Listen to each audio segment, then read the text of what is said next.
পাচনিৰ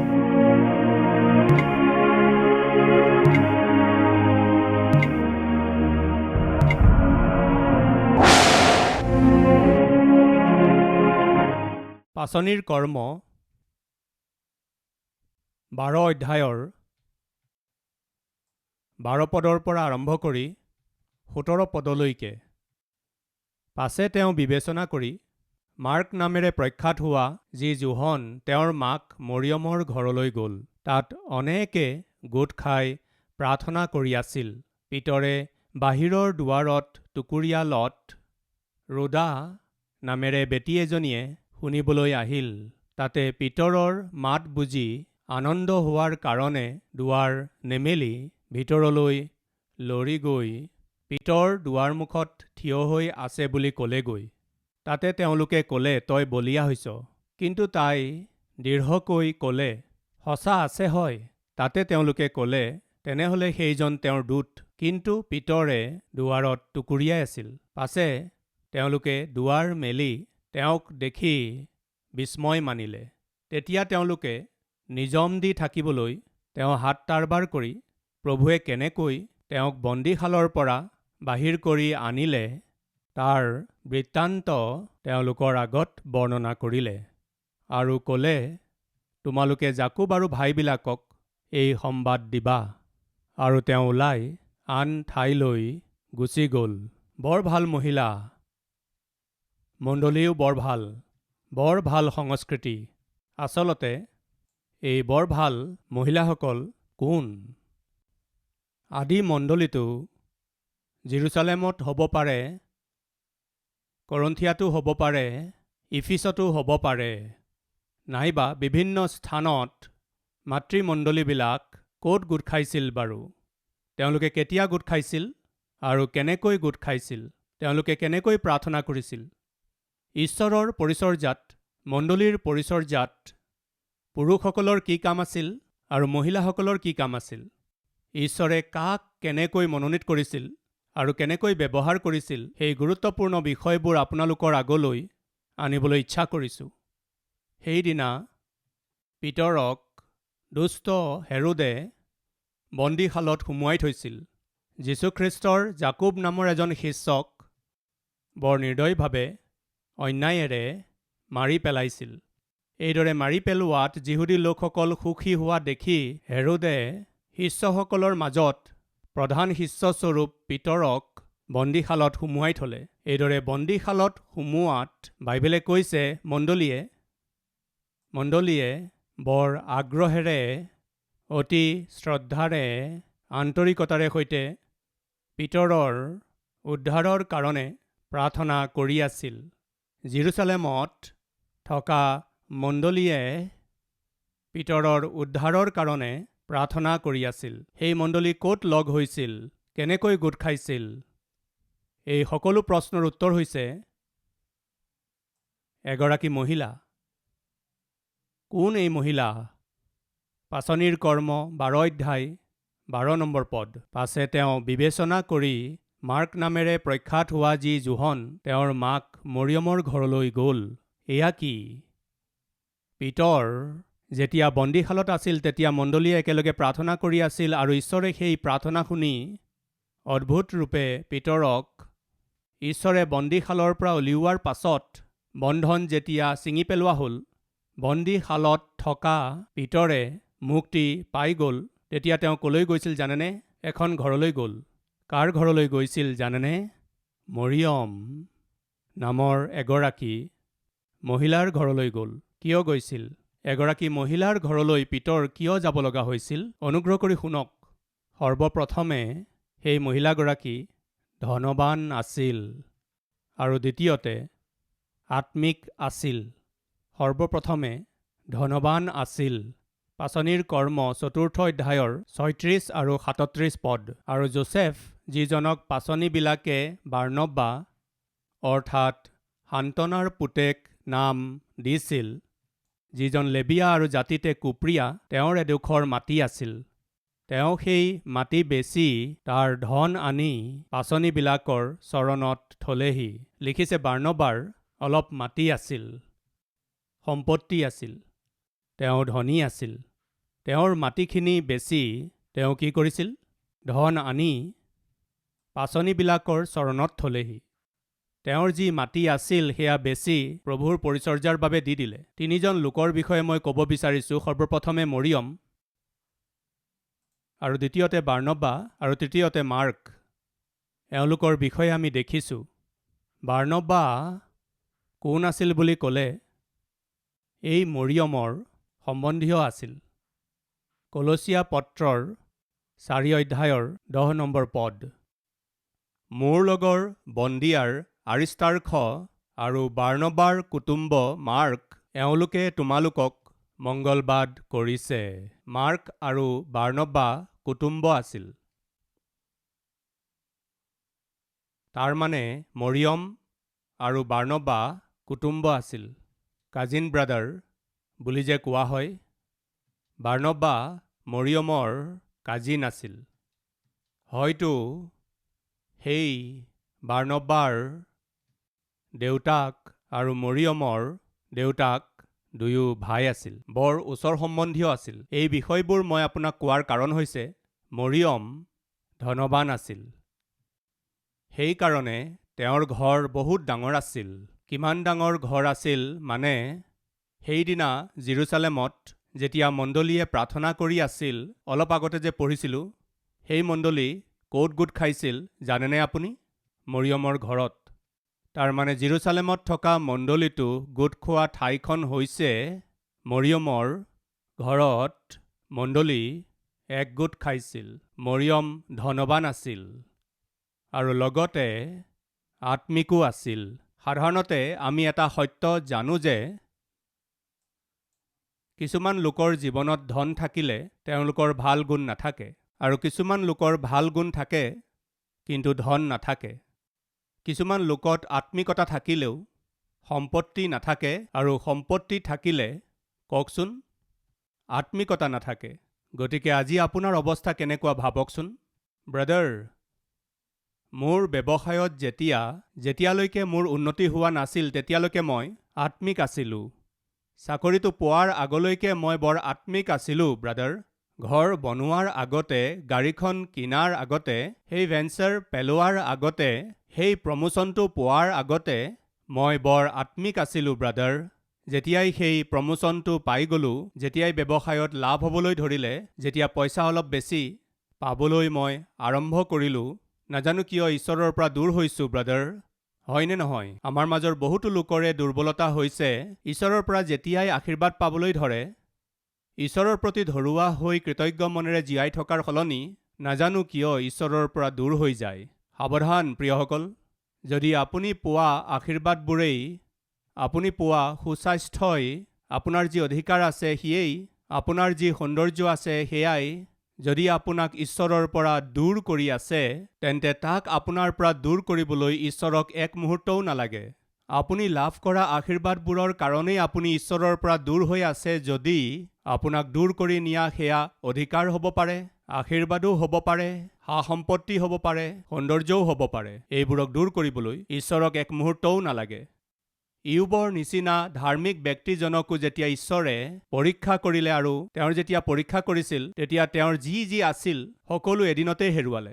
এজন ধাৰ্মিকক যেতিয়া ঈশ্বৰে পৰীক্ষা কৰিলে, সেই ধাৰ্মিক ইয়ুবৰ সম্পত্তিবোৰ, ধন সম্পত্তিবোৰ, আৰু বৰ অদ্ভুত, অতি সুন্দৰ তেওঁৰ সন্তানকেইটাক, আৰু তেওঁৰ স্বাস্থ্যকো, তেওঁৰ সকলোবোৰক অতি কম সময়তেই, অতি অলপ সময়তেই তেওঁ হেৰুৱাই পেলালে। তেন্তে বুজিবলৈ চেষ্টা কৰক, এজন ধাৰ্মিকক পৰীক্ষা কৰাৰ প্ৰক্ৰিয়াত ঈশ্বৰে তেওঁৰ সকলো এক মুহূৰ্ততেই দূৰ কৰি দিলে, তেন্তে ঈশ্বৰৰ পৰা দূৰ হৈ পাপৰ ওচৰত থকা, নিজ ইচ্ছামতে চলা, ঈশ্বৰৰ ক্ৰোধ প্ৰজ্বলিত কৰা আপোনাক দেখি যি আশীৰ্বাদৰ কাৰণে আপুনি ঈশ্বৰৰ পৰা দূৰ হৈ গৈছে, সেই আশীৰ্বাদক আপোনাৰ পৰা দূৰ কৰিবলৈ ঈশ্বৰৰ কাৰণে টান হ'বনে?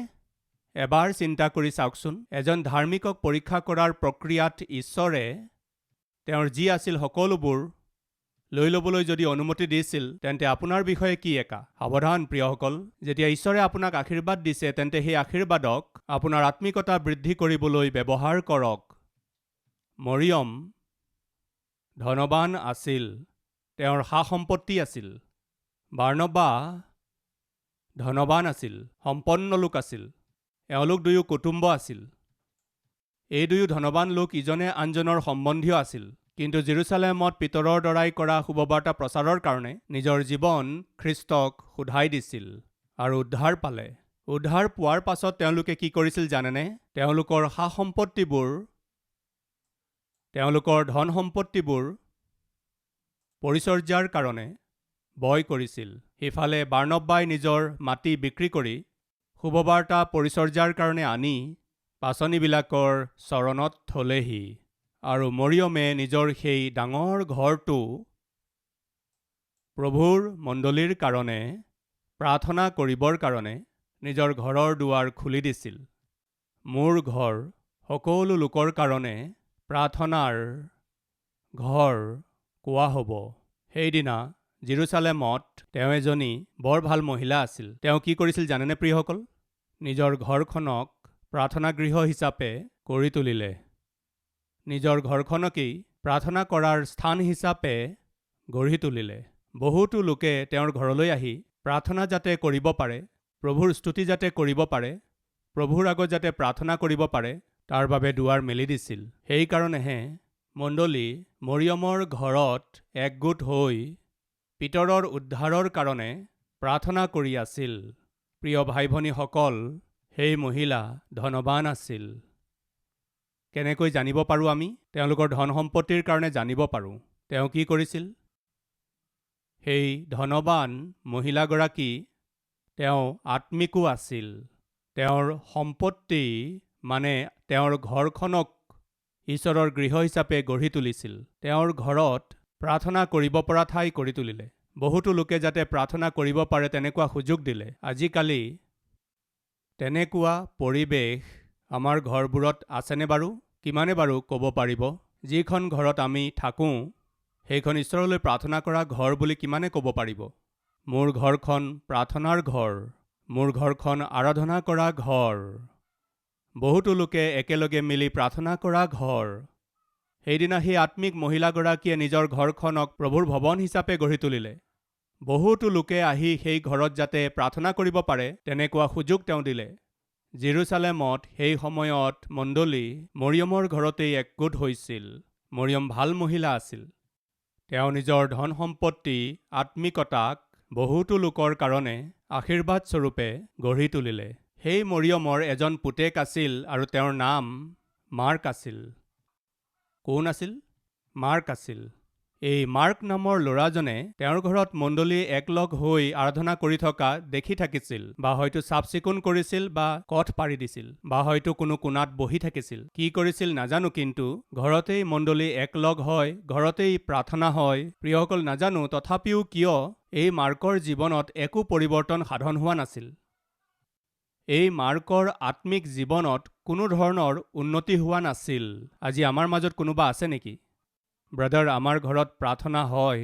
ব্ৰাদাৰ, মই নিজৰ ওচৰ চুবুৰীয়াৰ সৈতে একেলগে আমাৰ ঘৰত প্ৰাৰ্থনা কৰি থাকোঁ।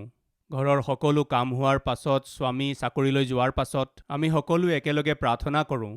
আমাৰ ঘৰৰ আশে পাশে থকা কেইগৰাকীমান ভনীৰ সৈতে একেলগে প্ৰাৰ্থনা কৰোঁ। এইদৰে ক'ব পৰা লোক আমাৰ মাজত কিমান আছে বাৰু ভাবকচোন। এই মহিলাজনী এনেকুৱা স্ত্ৰী আছিল। বহুতো লোকৰ সৈতে একেলগে প্ৰাৰ্থনা কৰা মহিলা। আজি পৰিয়ালৰ সৈতে একেলগে মিলি প্ৰাৰ্থনা কৰা ব্যৱস্থা, এনেকুৱা অদ্ভুত আত্মিকতা আমাৰ কিমানৰ আছে বাৰু? স্বামী যদি প্ৰাৰ্থনাশীল ব্যক্তি, পত্নীয়ে প্ৰাৰ্থনা নকৰে। পত্নী যদি প্ৰাৰ্থনাশীল, তেন্তে স্বামীয়ে প্ৰাৰ্থনা নকৰে। স্বামী স্ত্ৰী যদি প্ৰাৰ্থনাশীল, তেন্তে সন্তানে প্ৰাৰ্থনা নকৰে। সন্তানবিলাকে যদি প্ৰাৰ্থনা কৰি আছে, পেৰেণ্টছ হিচাপে আপোনালোকে প্ৰাৰ্থনা নকৰে। আজি আমাৰ ঘৰখন ঈশ্বৰৰ প্ৰাৰ্থনাৰ গৃহ বুলি ক'ব পাৰিব লাগিছিল।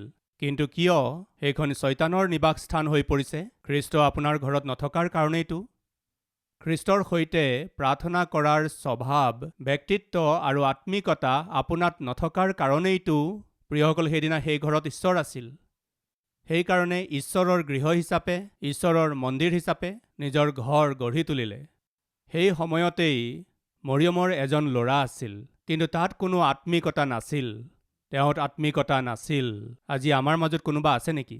ব্ৰাদাৰ, মই উদ্ধাৰ পাই গ'লোঁ, পৰিচৰ্যাত ভাগ লৈ আছোঁ, বহুতো লোকৰ বাবে প্ৰাৰ্থনা কৰি আছোঁ, মোৰ এটা ভাল সাক্ষ্য আছে, মই ভাল সাক্ষ্য থকা মহিলা। নাজানো কিয় মোৰ ল'ৰাটোহে ঈশ্বৰৰ পৰা দূৰৈত আছে। আৰু আমাৰ ছোৱালীজনীও ঈশ্বৰৰ পৰা দূৰৈত আছে। আমি নিয়মীয়াকৈ গীৰ্জালৈ আহোঁ, নিয়মীয়াকৈ প্ৰাৰ্থনা কৰোঁ, নিয়মীয়াকৈ ঈশ্বৰৰ পৰিচৰ্যা কৰোঁ, সহায়ক হিচাপে থাকোঁ, কিন্তু আমাৰ সন্তান ঈশ্বৰৰ পৰা দূৰত আছে, এইদৰে কোৱা কোনোবা আছে নেকি? তেন্তে মই আপোনাক এটা ভাল খবৰ দিছোঁ। সেই ভাল খবৰটো কি? সাৱধানতাৰে শুনিব। এই মাৰ্ক নামৰ ল'ৰাজন, তাৰ মাক মৰিয়মে নিজৰ ঘৰখন মণ্ডলীৰ কাৰণে খুলি দিছিল, প্ৰাৰ্থনাৰ কাৰণে খুলি দিছিল। নাজানো কিয় এই ল'ৰাজনত ঈশ্বৰৰ মহিমা কৰিবলৈ যি আত্মিকতা লাগে তাক দেখুৱাব নোৱাৰিলে। অৱশেষত এনেকুৱা হ'ল যে, আহক মই আৰু এটা কথা আপোনাক কওঁ। পাচনিৰ কৰ্ম 15 অধ্যায়ৰ 36 নম্বৰ পদ। কিছুদিনৰ পাছত পৌলে বাৰ্ণবাক ক'লে, যি নগৰত আমি প্ৰভুৰ বাক্য প্ৰচাৰ কৰিছিলোঁ, সেই নগৰলৈ আকৌ গৈ ভাইবিলাকক দেখা কৰি তেওঁবিলাক কেনে আছে তাকে চাওঁগৈ ব'লা। বাৰ্ণবাক পৌলে কৈছিল, বাৰ্ণবা, আমি যি ঠাইলৈ গৈ মণ্ডলী স্থাপন কৰিলোঁ, তালৈ আকৌ গৈ সেইবোৰ কেনে আছে চাওঁগৈ। তেওঁলোকক আকৌ উদগাই আহিম, তেওঁলোকক উৎসাহিত কৰিম, ব'লা যাওঁ। এইদৰে তেওঁ যেতিয়া ক'লে, বাৰ্ণবাই ক'লে যে আমাৰ সৈতে আমি মাৰ্ককো লগত নিম। মাৰ্ক কোন আছিল? তেওঁৰ কুটুম্ব। মাৰ্ক কোন আছিল? বাৰ্ণবাৰ কুটুম্ব আছিল। বাৰ্ণবা কোন আছিল? মৰিয়মৰ কুটুম্ব আছিল। এই মাৰ্ক কোন আছিল? মৰিয়মৰ পুতেক আছিল। পৌলক বাৰ্ণবাই কৈছিল, মাৰ্ককো লগত নিম। মাৰ্ক কোন আছিল? কৈছিলোঁ নহয়, মৰিয়মৰ পুতেক। এতিয়া তাত কি হৈছিল চাওঁ আহক। 15 অধ্যায়ৰ 37 পদ। তাতে যাক মাৰ্ক বোলে, সেই জোহনকো লগত ল'বলৈ বাৰ্ণবাৰ মন আছিল। কিন্তু যিজনে পামফুলিয়াত তেওঁলোকৰ লগ এৰিলে আৰু তেওঁলোকে সৈতে কামলৈ নগ'ল, এনে মানুহক লগত ল'বলৈ পৌলে উচিত নেদেখিলে। কি কৈছে? মাৰ্ক? হয়, মাৰ্কক লৈ যাম। কোনোপধ্যে নহয়। কিয় পৌল ইমান খং কৰিছা যে? খং নহয়, দুখ। কি কথাত? যোৱাবাৰ আমি যেতিয়া শুভবাৰ্তা প্ৰচাৰ কৰিবলৈ গৈছিলোঁ, সহায় কৰিম, সহায়ক হিচাপে থাকিম বুলি কৈ এই মাৰ্ক আমাৰ লগত গৈছিল। হয়, গৈছিল। কি কৰিলে? মাজতে আমাক এৰি থৈ পৰিচৰ্যা ত্যাগ কৰি পলাই গ'ল। পৰিচৰ্যাৰ বিষয়ে তেওঁ দায়িত্ব জ্ঞানহীন। মণ্ডলীৰ পৰিচৰ্যাৰ প্ৰতি তেওঁৰ শ্ৰদ্ধা নাই। ঈশ্বৰৰ পৰিচৰ্যা শ্ৰদ্ধাহীনভাৱে কৰে। মাৰ্কত আত্মিকতা নাই। তাক কেনেকৈ লগত নিম? লৈ যাব নালাগে। গতিকে আপুনি বুজি পাব লাগে যে মৰিয়ম, যি এগৰাকী আত্মিক মহিলা আছিল, ধনৱান মহিলা আছিল, নিজৰ ঘৰখন ঈশ্বৰৰ আৰাধনাৰ কাৰণে দি দিয়া সত্ত্বেও তেওঁৰ পুতেক মাৰ্ক পৰিচৰ্যাৰ বাবে উপযোগী নহ'ল। কোনোবা আছে নেকি আমাৰ মাজত? ব্ৰাদাৰ, মই আৰু মোৰ পৰিয়ালে ঈশ্বৰৰ স্তুতি কৰোঁ। মোৰ ঘৰতেই প্ৰাৰ্থনা হয়, মোৰ ঘৰতেই আৰাধনা হয়। পৰিচৰ্যাকাৰীসকলক প্ৰেম কৰোঁ, পৰিচৰ্যাক প্ৰেম কৰোঁ, শুভবাৰ্তাৰ কাৰণে সহযোগ কৰোঁ, কিন্তু নাজানো কিয় মোৰ সন্তান পৰিচৰ্যাত উপযোগী নহয়, আত্মিকতাত বৃদ্ধি নহয়, প্ৰাৰ্থনাত আঁঠু নলয়। আমাৰ সন্তানৰ জীৱনত কিয় এনেকুৱা হৈ আছে? এইদৰে ভবা লোক আপোনালোকৰ মাজত কোনোবা আছে নেকি? মই বাক্য পঢ়ি আছোঁ, মই প্ৰাৰ্থনা কৰি আছোঁ, মই আঁঠু লৈ আছোঁ, মই বাক্য শুনি আছোঁ, সহভাগিতাত আহি আছোঁ, তথাপি প্ৰভুৰ উপস্থিতিত মই ক্ৰন্দন কৰি আছোঁ, প্ৰাৰ্থনা কৰি আছোঁ, তথাপি মোৰ সন্তান প্ৰভুৰ পৰা দূৰ হৈ আছে। এইদৰে কোৱা লোক আছে নেকি? তেন্তে সাৱধানতাৰে শুনক। সেইদিনা মৰিয়ম নামৰ ভাল মহিলাগৰাকীয়ে নিজৰ ঘৰখনকেই মণ্ডলীৰ কাৰণে দি দিলে। সেইকাৰণে সেইদিনা পিতৰ বন্দীশালৰ পৰা ওলাই কলৈ গৈছিল জানেনে? পোনে পোনে মণ্ডলীলৈ গৈছিল। সেই মণ্ডলী ক'ত গোট খাইছিল জানেনে? মৰিয়ম নামৰ এই আত্মিক মহিলাগৰাকীৰ ঘৰত। এটা চমু বিৱৰণ। পিতৰে বন্দীশালৰ পৰা মুক্ত হৈ লগে লগে তেওঁ কলৈ গৈছিল কওকচোন? মণ্ডলীলৈ গৈছিল। ইয়েছ, ধৰক মদপী এজন কাৰাগাৰত আছে, মদ্যপান কৰি কাৰোবাৰ সৈতে কাজিয়া কৰিছিল, বা মদ্যপান কৰি ক'ৰবাত চুৰ কৰিছিল, মদ্যপান কৰি কাৰোবাৰ হত্যা কৰিছিল। ধৰক তেওঁ জেললৈ গ'ল। কিছুদিন জেলত থকাৰ পাছত জেলৰ পৰা মুক্ত হৈ মুকলি হৈয়ে তেওঁ কলৈ যাব কওকচোন? কওকচোন অলপ জোৰকৈ। পোনে পোনে যাব কলৈ? মদৰ ভাটিলৈ। ইয়াৰ অৰ্থ কি? এজন মানুহে মুক্তি পোৱাৰ পিছত তেওঁ যলৈ যাব সেই কথাই তেওঁৰ আত্মিকতা প্ৰকাশ কৰে। পিতৰে মুক্তি পোৱাৰ লগে লগে, আচৰিত কাৰ্য দেখাৰ লগে লগে, ঈশ্বৰৰ কৃপা দেখাৰ লগে লগে, ঈশ্বৰৰ আচৰিত কাৰ্যৰ অভিজ্ঞতা পোৱাৰ লগে লগে কলৈ গৈছিল জানেনে বাৰু? পোনে পোনে মণ্ডলীলৈ গ'ল। আমাৰ কিমানত বাৰু এই আত্মিকতা আছে? চাকৰিৰ কাৰণে বহু সময়ৰ পৰা চেষ্টা কৰিছিল, চাকৰি পোৱাৰ পাছত লগে লগে কি কৰি আছে? পোনে পোনে প্ৰভুৰ ওচৰলৈ আহি প্ৰভুক ধন্যবাদ দি আছেনে বাৰু? নে বাৰ আৰু ৰেষ্টুৰেণ্টলৈ গৈ আছে? নিজৰ বন্ধুসকলক মাতি, চাকৰি পাই গ'লো, কিমান দৰমহা? 1 লাখ দৰমহা, তেন্তে আমি পাৰ্টি কৰিম, এই বুলি বাৰ আৰু ৰেষ্টুৰেণ্টলৈ গৈ আছে নেকি? এবাৰ ভাবকচোন। ৰিপৰ্ট পাই গ'লো। কি আছে ৰিপৰ্টত? আপোনাৰ স্বাস্থ্য বেয়া আছিল, আপুনি টেষ্ট কৰিলে, ৰিপৰ্ট আহিল। কি ৰিপৰ্ট আহিল? নৰ্মেল। কেঞ্চাৰ হ'ব বুলি আপুনি ভয়ত আছিল, ঈশ্বৰে কৃপা কৰিলে, নৰ্মেল ৰিপৰ্ট। টিবি হ'ব বুলি ভয় খাইছিল, ঈশ্বৰে কৃপা কৰিলে, নৰ্মেল ৰিপৰ্ট। কিডনী বেয়া হ'ল বুলি ভয় খালে, ঈশ্বৰে কৃপা কৰিলে। লিভাৰ বেয়া হ'ল বুলি ভাবিলে, ঈশ্বৰে কৃপা কৰিলে। ক'ভিড পজিটিভ বুলি ভয় খালে, নিগেটিভ আহিল। ঈশ্বৰে কৃপা কৰি আপোনাক সুস্বাস্থ্য দিয়াত কলৈ গৈ আছে? ঈশ্বৰে যি সুস্থতা দিলে, ঈশ্বৰে যি সুস্বাস্থ্য দিলে, ঈশ্বৰে যি সৌন্দৰ্য আৰু অধিকাৰ দিছে, তাক আপুনি কাৰ কাৰণে ব্যৱহাৰ কৰিছে? পাপ কৰ্ম কৰিবৰ কাৰণে নেকি? কলৈ দৌৰি আছে? পাপ কৰ্মবোৰ কৰিবৰ কাৰণে? এবাৰ চিন্তা কৰি চাওক। প্ৰাণ যোৱাৰ উপক্ৰম হৈছিল। পিতৰক মাৰিবলৈ হেৰোদে সকলো ব্যৱস্থা কৰিলে। প্ৰিয়সকল, পিতৰ মৰিবলগীয়া আছিল। প্ৰিয়সকল, মণ্ডলীয়ে কৰা প্ৰাৰ্থনা শুনি ঈশ্বৰে পিতৰক মুক্ত কৰিলে, আচৰিত কাৰ্য কৰিলে। আচৰিত কাৰ্য দেখি মুক্তি লাভ কৰি পিতৰ কলৈ গ'ল জানেনে? পোনে পোনে ঈশ্বৰৰ মণ্ডলীলৈ গ'ল। প্ৰিয় ভাই ভনীসকল, ঈশ্বৰে আপোনাৰ জীৱনত চমৎকাৰ, অদ্ভুত কাৰ্য, আচৰিত কাৰ্য কৰি আপোনাৰ চকু পানী মুচি আপোনাক সুস্থতা দিয়াত, ব্যৱসায়ত হ'ব পাৰে, চাকৰিত হ'ব পাৰে, আপোনাক আশীৰ্বাদ কৰি আপোনাৰ সন্তানৰ পঢ়াত চমৎকাৰ কৰাত নাপাহৰিব। ঈশ্বৰৰ উপস্থিতিক নাপাহৰিব, ঈশ্বৰৰ মণ্ডলীক নাপাহৰিব। ঈশ্বৰৰ কৃপাক হে মোৰ মন জিহুৱাৰ ধন্যবাদ কৰা। তেওঁ কৰা উপকাৰবোৰ কোনোপধ্যে নাপাহৰিবা। আজি আমাৰ মাজৰ বহুতেই ঈশ্বৰৰ পৰা পোৱা আশীৰ্বাদক পাহৰি যোৱা লোক। কিন্তু পিতৰে এটা সুন্দৰ পাঠ শিকাইছে। সেয়া কি জানেনে? য'ত মণ্ডলী একেলগ হয়, পিতৰ তালৈকে গ'ল।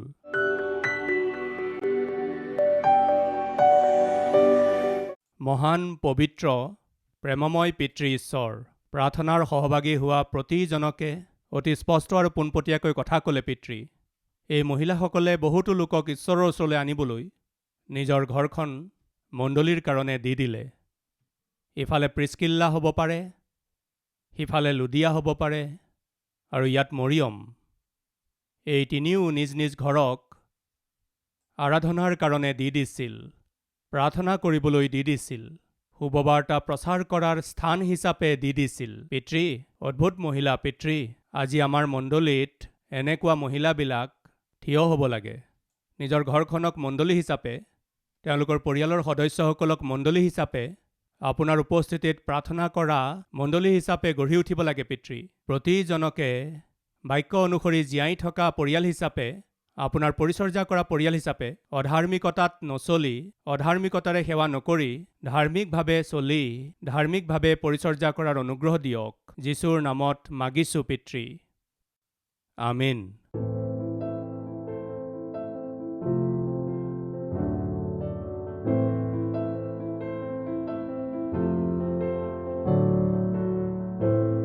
हमारा address Calvary, post box number 30, Kukatpally, Hyderabad 72।